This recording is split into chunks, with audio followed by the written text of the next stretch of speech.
په هرات ولایت کې د 200 بیوځله کورنیو سره د احساس خیره بنسټ لخوا مرسته وشوه. دا مرستې چې په میاشتني ډول ویشل کیږي پکې وریجې، غوړي، صابون او نور اړین توکي شامل دي.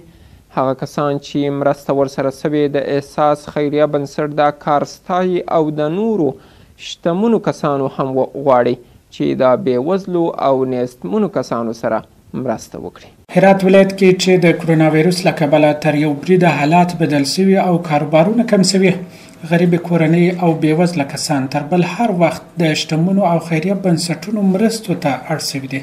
د احساس خیریه بنسټ چې د خیرخوا پانګوالو لخوا تمویلیږي د 200 کورنیو سره خپل د میاشتنیو مرستو لړۍ پیل کړه. په دا مرستو کې چې وریجې، غوړي، صابون او نور اړین خوراکي توکي شامل ول و مستحق کسانو تا وویشل شول.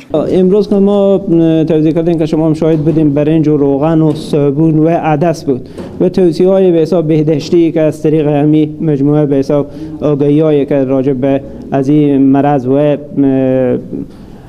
به اصطلاح مواظبت با صحت و نظافت خانواده ها باشن توصیه های برای نابود شده. هغه کورنۍ چې مرستې ورسره سوي د خیریه بنسټونو او پانګوالو داسې مرستې ستایي او د نورو شتمنو کسانو هم غواړي چې په دا شرایطو کې د بیوزله کسانو سره مرسته وکړي. بنیاد به ما یادآوری میکنه هر روز که همیشه شده به خدا کسی اکنونی به ما سعی نکرده. هر سال امینه خیر بینم داغ جوینی خوی تجارا نبینم که اینا کمک میکنم با اینا به ما کمک میکنن. بچه هم سر سرگردون کسی نیه که یعنی آونی کنه ایت درد آماده ایت جگرخونی آماده تا بهمشون دعا میکنیم به حق همی تجارا به حق همینایی که همیت دستگیری میکنم به می فقیرها مسکینا آدم شهیده ایرونا.